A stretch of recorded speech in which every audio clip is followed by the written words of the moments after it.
Nous sommes là au cœur du malentendu entre Dieu et les hommes.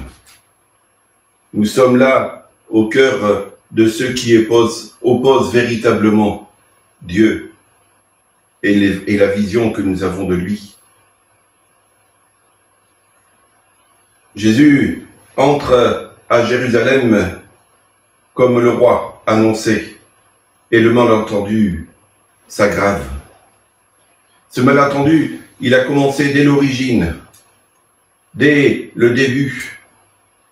Souvenez-vous, un roi qui envoie ses soldats tuer tous les enfants de Bethléem parce qu'il avait peur d'un concurrent, il avait peur d'un roi qui viendrait mettre en péril sa propre royauté, son propre pouvoir.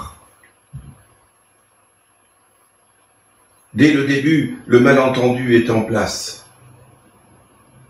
Oui, le Christ vient inaugurer un royaume de justice et de paix. Oui, le Christ vient comme un roi, humble, monté sur une ânesse. Nous attendons un roi de puissance et de majesté. Nous attendons un roi qui, comme les Juifs, libère de toutes les oppressions, qu'elles soient romaines pour nos frères aînés dans la foi, qu'elles soient la maladie, qu'elles soient n'importe quelle forme d'injustice. Nous voudrions un Dieu qui nous libère. Nous voudrions un Dieu tout-puissant, magicien. Et nous avons un roi qui vient à nous monter sur une ânesse et dont le trône de gloire, nous le verrons tout à l'heure, c'est la croix. Oui, le malentendu, là, aujourd'hui, est évident dans cette entrée triomphante du Christ. Il vient à nous monter sur une ânesse, le petit d'un âne.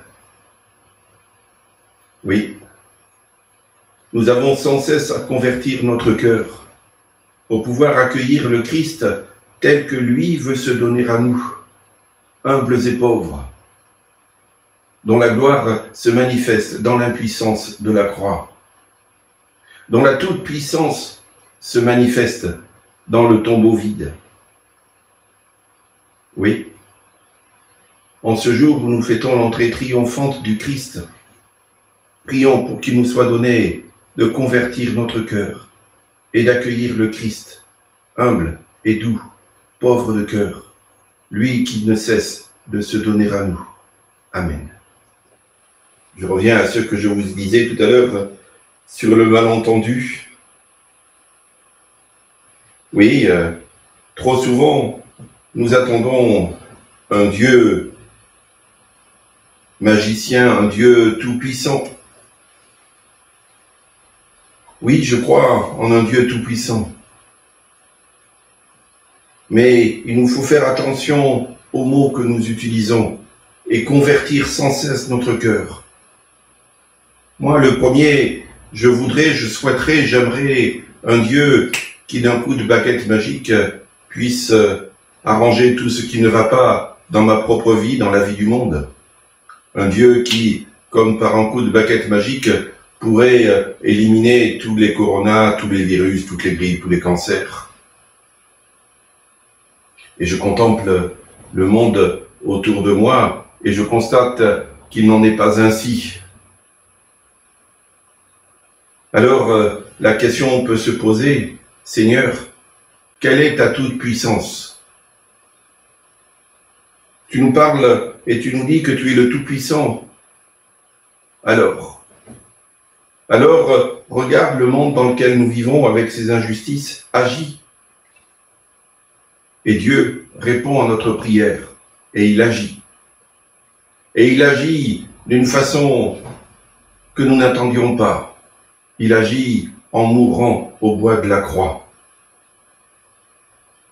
Nous voulons un Dieu qui nous sauve. Nous voulons un Dieu qui nous épargne l'épreuve, qui nous épargne la souffrance. Et nous avons un Dieu qui prend sur lui, qui rentre avec nous dans l'épreuve dans la souffrance. Quel est donc ce Dieu-là? Hommes, nous sommes trop marqués par la puissance, par la force. Nous sommes trop marqués par la gestion des pouvoirs pour pouvoir rentrer véritablement dans cette espérance-là. Oui, nous sommes trop marqués par notre propre vision des pouvoirs et de la force pour véritablement rentrer dans la compréhension de qui est Dieu. Et c'est le travail de toute une vie de convertir nos cœurs.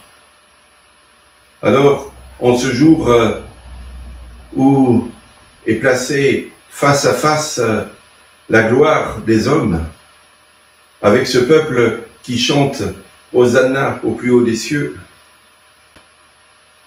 et où en parallèle, en contre-jour, en contrepoint, il nous est donné de contempler la croix, eh bien, demandons au Seigneur de convertir notre cœur, qu'il nous soit donné de croire à la toute-puissance de Dieu qui se révèle dans l'impuissance, de croire à la vie de Dieu qui se révèle dans la mort,